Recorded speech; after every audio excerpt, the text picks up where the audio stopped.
मैं आया हूँ, मुझे गंगा मैया ने बुलाया है। गंगा मैया के यहाँ कितने नाले गिर रहे हैं। कोविड काल में तमाम लाशें बहती नजर आई गंगा मैया में। यहाँ जो स्थानीय लोग हैं वो इतना रोया देख करके गंगा मैया की स्थिति कि मोदी जी को शर्म आनी चाहिए, योगी जी को शर्म आनी चाहिए कि वो कितना गंगा मैया के नाम से झूठ बोलता है। तो सबसे पहले शिक्षा पे काम किया जाता है। आदरणीय बहन जी लड़कियों के लिए साइकिल देती हैं कि दूर तक अगर पढ़ने जाना है। सावित्रीबाई फुले योजना के तहत पैसे 15-15 हज़ार रुपये उनको नगद दिया जाता है। जब बच्चियां जन्म लेती हैं 1 लाख का बीमा उनके लिए होता है। और यही नहीं, जो भी दबे कुचले गरीब वर्ग के लोग हैं, सर्वजन समाज के गरीब लोग हैं, उनका 0 बैलेंस पे एडमिशन होता है। चाहे वो बीटेक करने जाएं, चाहे इंजीनियरिंग करने जाएं, किसी भी कोर्स में एडमिशन ले। शिक्षा को अगर कोई बढ़ाने का काम करते हैं तो आदरणीय जो है अभी रिंग रोड के पास ही वहाँ पे हमारे बसें जो भर भर के आ रही थी, उनकी बसें रोकी जा रही थी। माननीय सिद्धार्थ साहब ने फोन किया डीएम साहब को स्पेशली कि सरकार हमारे बसों को लोग आने नहीं दे रहे हैं, इनकी गुंडागर्दी अभी से चालू हो गई है। डीएम साहब ने उस पर एक्शन लिया है और हमारी बसों को थोड़ा छोड़ने का प्रयास किया गया है।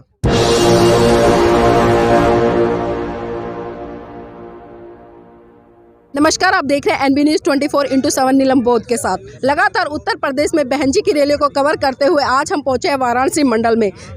आपकी जानकारी के लिए बताना चाहूँगी कि उत्तर प्रदेश के चुनाव की ये आखिरी रैली थी। आज सभी रैलियां खत्म हो गई हैं। 7 तारीख को 7वें चरण की वोटिंग है। उत्तर प्रदेश की जनता आखिर किस बड़े बदलाव की तरफ बढ़ रही है और इस बार किसकी सरकार बनाएगी। यहाँ पर मेरे साथ में बहुत युवा साथी है, उन्हीं से जानने का प्रयास करूँगी कि आखिर इस बार बनारस में किसकी लहर चल रही है। क्योंकि यहाँ से मोदी जी जीत कर गए थे संसद में, तो देखते हैं देश के प्रधानमंत्री के जो क्षेत्रीय स्थान है वहाँ पर कितना विकास हुआ है और किस आधार पर हुआ है। नाम क्या है आपका? जी, मेरा नाम सतीश कुमार एडवोकेट है। सतीश जी, जानना चाहूंगी जिस तरह से 5 साल में अभी योगी की सरकार रही तो कितना विकास हुआ है धरातल पर? देखिए, मैं कहना चाहूँगा कि जो योगी जी दिन रात पेपर पे उनका जो है छपता रहता है, मीडिया दिखाती रहती है।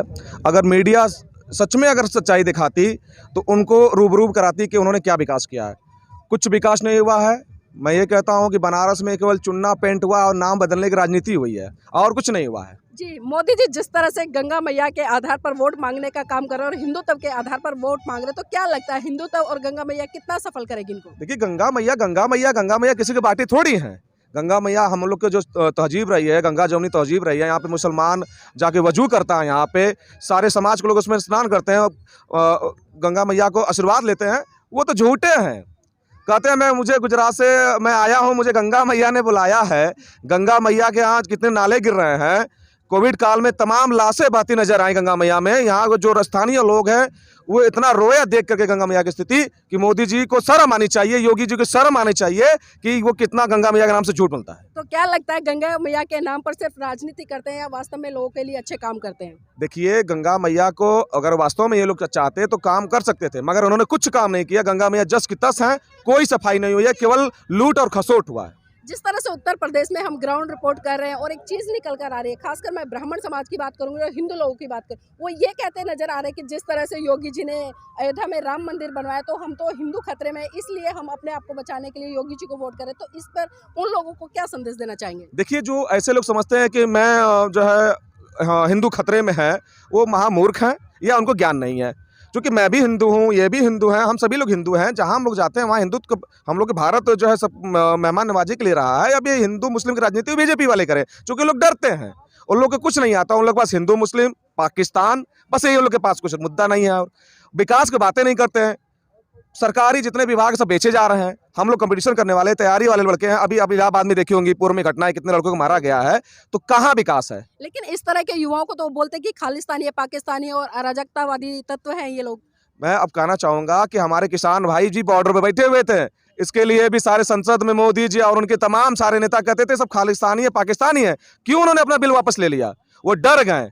डर इसलिए गए कि 5 राज्यों में विधानसभा चुनाव होने वाले थे और पांचों राज्यों में जनता उनको जड़ से उखाड़ के फेंकने का काम करेगी। आप देख लीजिएगा जी, तो इस बार किसकी सरकार बना रहे हैं और किस आधार पर? देखिए, हम विकास के आधार पे, शासन प्रशासन अनुशासन के अनुसार मानी बहन जी की सरकार पूर्ण बहुमत के साथ बना रहे हैं। इसमें कोई दागी नहीं है। आप चूंकि कवर कर रही थी तो आपने यहाँ पे भीड़ इकट्ठा होगी, देखी होगी आपने कि जनता बिना किसी बुलावे के अपने आप बहन जी को सुनने के लिए अपने घरों से पैदल बिना खाए पे चली आई है। ये पैसे देके बुलाई भीड़ नहीं थी, ये जनता अपने मन से मानी बहुजन समाज पार्टी की सरकार बनाने के लिए, मानी बहन जी को सुनने के लिए यहाँ पे उपस्थित हुई थी।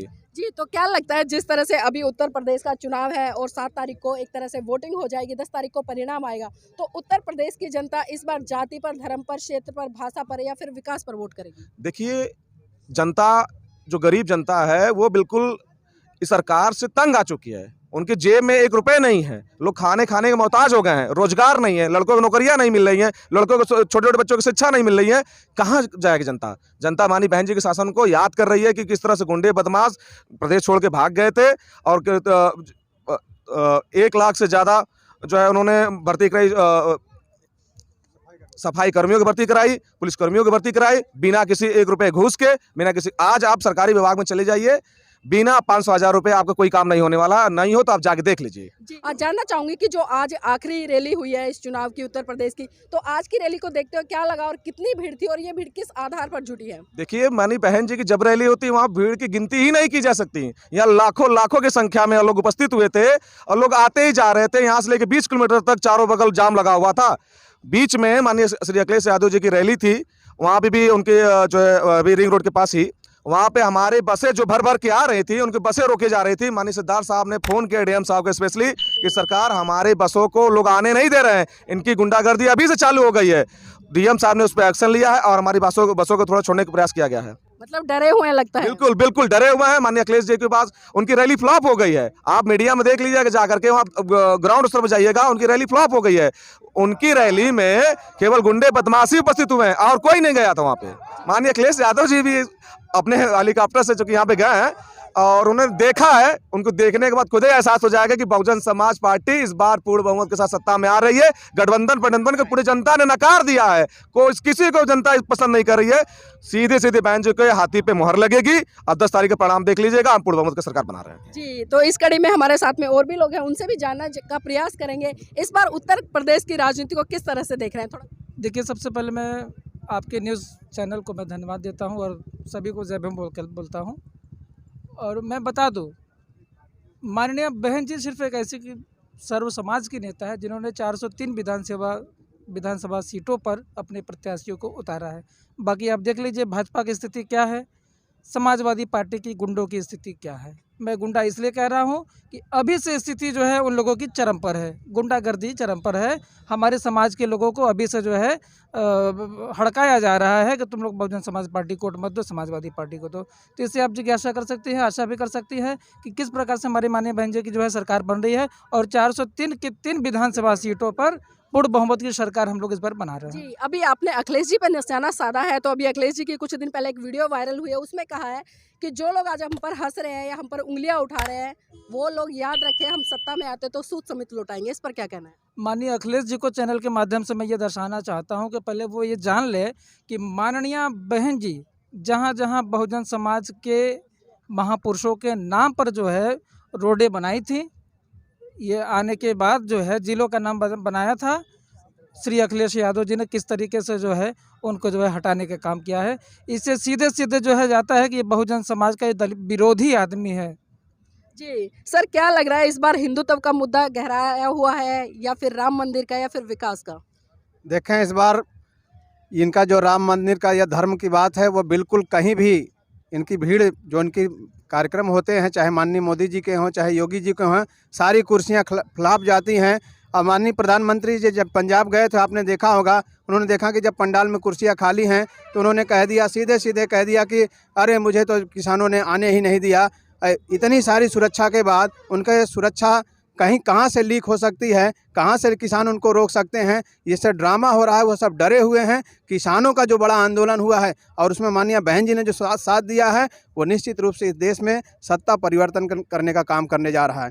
रही बात भाजपा जिस तरह से अपने विकास का राग अलाप रही है, तो जानना चाहूँगी, मोदी जी अभी वर्तमान में यहाँ से सांसद भी है, यहाँ से जीत के गए, तो जब से केंद्र में सरकार है और यहाँ पर 5 साल से लगातार भाजपा की सरकार है, तो कितने स्कूल खुले, कितने अस्पताल खुले और कितने डिस्पेंसरी खुले और कितना विकास हुआ है, ये बताइए जरा। यहाँ बता दें, शिक्षा को ही तो ख़त्म करने की पूरी योजना हो रही है। शिक्षा की ऐसी व्यवस्था है कि सारी रैलियाँ हो सकती हैं, सब कुछ हो सकता है, लेकिन शिक्षालय बंद रहेंगे। अभी जो अमीर घराने के बच्चे हैं वो लैपटॉप पे पढ़ लेंगे, उनके पास टैबलेट हैं, उनके पास बाईजूस जैसे तमाम सिस्टम है, वो पैसे जमा करेंगे 50 लाख 50,000 1 लाख और वो पढ़ लेंगे। लेकिन गरीब घरों के जो बच्चे हैं उनके लिए शिक्षा का रास्ता सब बंद हो रहा है। जबकि माननीय बहन जी का शासन आता है तो सबसे पहले शिक्षा पे काम किया जाता है। आदरणीय बहन जी लड़कियों के लिए साइकिल देती हैं कि दूर तक अगर पढ़ने जाना है। सावित्रीबाई फुले योजना के तहत पैसे 15-15 हज़ार रुपये उनको नगद दिया जाता है। जब बच्चियां जन्म लेती हैं 1 लाख का बीमा उनके लिए होता है। और यहीं नहीं, जो भी दबे कुचले गरीब वर्ग के लोग हैं, सर्वजन समाज के जो गरीब लोग हैं, उनका जीरो बैलेंस पे एडमिशन होता है, चाहे वो बीटेक करने जाएँ, चाहे इंजीनियरिंग करने जाएँ, किसी भी कोर्स में एडमिशन ले। शिक्षा को अगर कोई बढ़ाने का काम करते हैं तो आदरणीय बहन जी करते हैं। जी, आप युवा हैं, युवा होने के नाते किस तरह की और किसकी सरकार चाहते हैं? जी, सबसे पहले नमो बुद्धा जय भीम सभी को। देखिए क्या है कि इस बार परिवर्तन होकर रहेगा, क्योंकि आप जानती हैं कि माननीय बहन जी 2007 से 12 तक के उनके कार्यकाल में काफ़ी बेहतरीन तरीके से उन्होंने अपने काम को दर्शाया। सर्वप्रथम हम जानते हैं कि हमारी जो बहनें हैं, बेटियां हैं, हाथरस कांड आप देख लीजिए, काफ़ी दिक्कत हुआ। तो हम ये चाहते हैं कि बच्चों को रोज़गार मिले। हम तैयारी कर रहे हैं, हम सब चाहते हैं कि बहन जी की सरकार बने, हम लोग को रोज़गार मिले। उसके बाद जो जितने लोग हैं अपने प्रदेश में, सबको शिक्षा मिले, उसके बाद रोज़गार मिले और कानून व्यवस्था सबसे अच्छा हो।